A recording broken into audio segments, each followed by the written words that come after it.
Hey, it's Rob here and welcome back. Okay, in this tutorial we're going to just jump right in and get started making an app. So as you can see, this is the screen we were at in the last tutorial. If you click on Start New Project, we're going to call this one Project 1.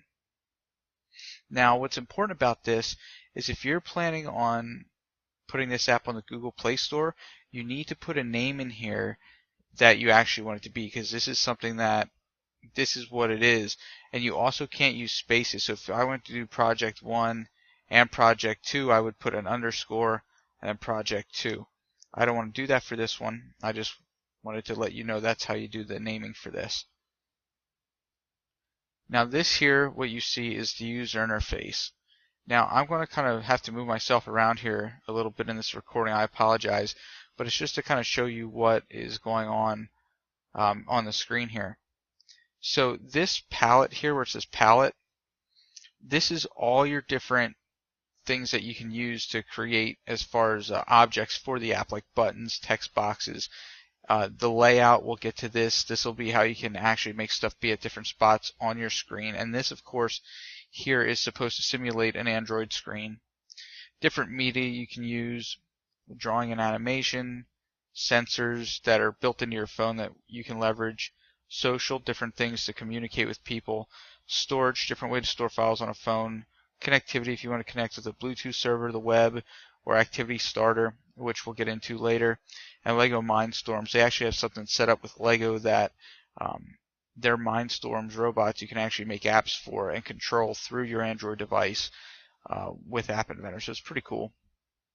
Now this viewer section here is, like I said, this is supposed to be your Android device, and this will be where you actually do your physical building of the objects.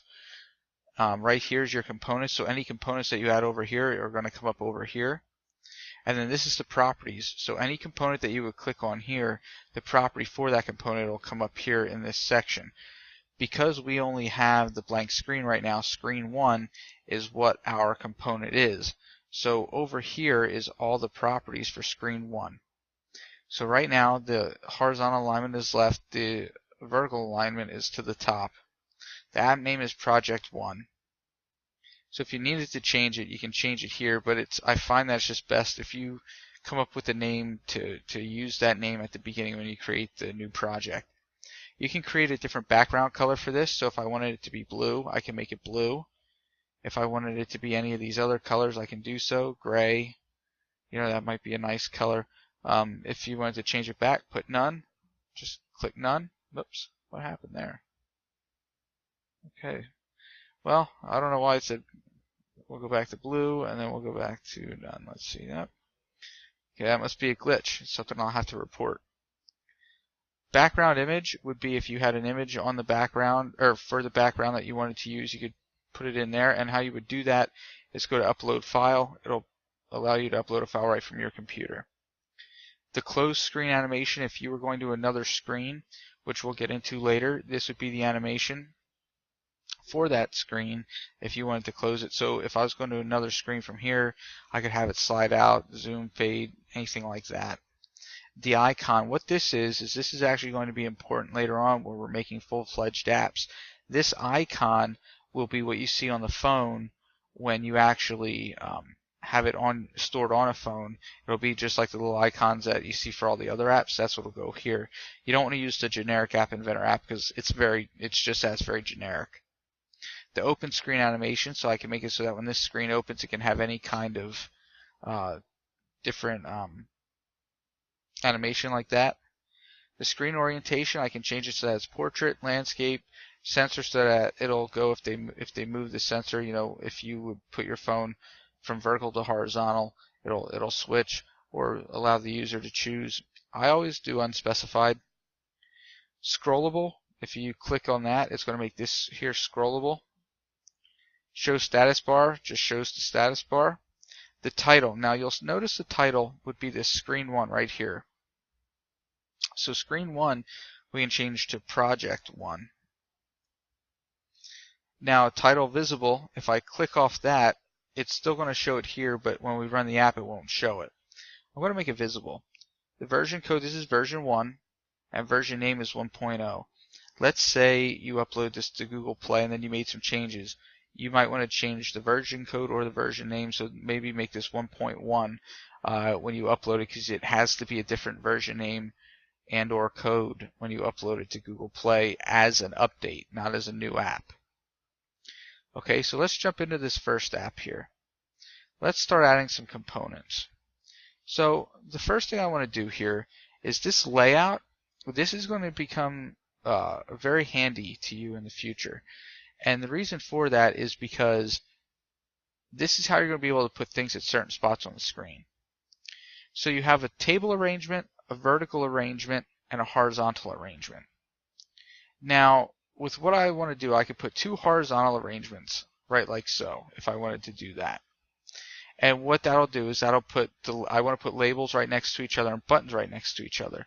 So how that would work is I could put a label there, and then I can draw, pull another label, put it right there, and you'll see they'll put them right next to each other.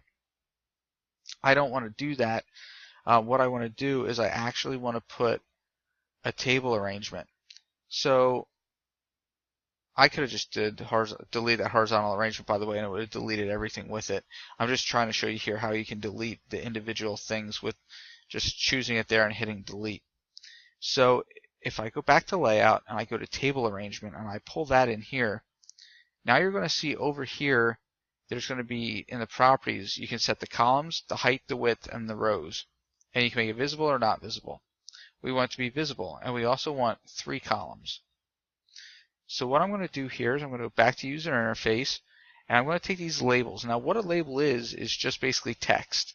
They're nothing special here, and they just say something. They don't really do much. Okay, and then I want to add 3 buttons.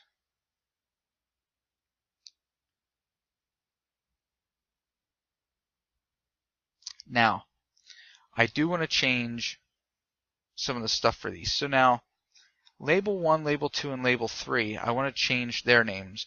I want to change this one to LBL_red. Now, you don't have to do those names. You can use whatever name you want, but I like to make it LBL for label, then the underscore to kind of separate what it is and the name of it, and then red. I like to put the capital letter at the very beginning just to kind of let it stand out.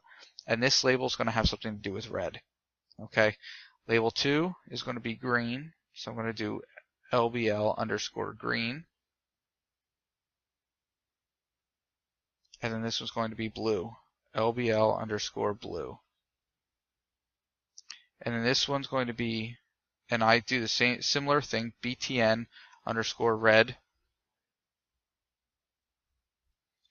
BTN green,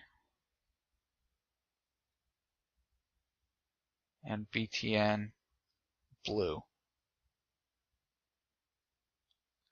Now, let's go back to label 1. What we want label 1 to do is actually say nothing. So we're going to just take all the text out of there. Same with 2, and same with 3.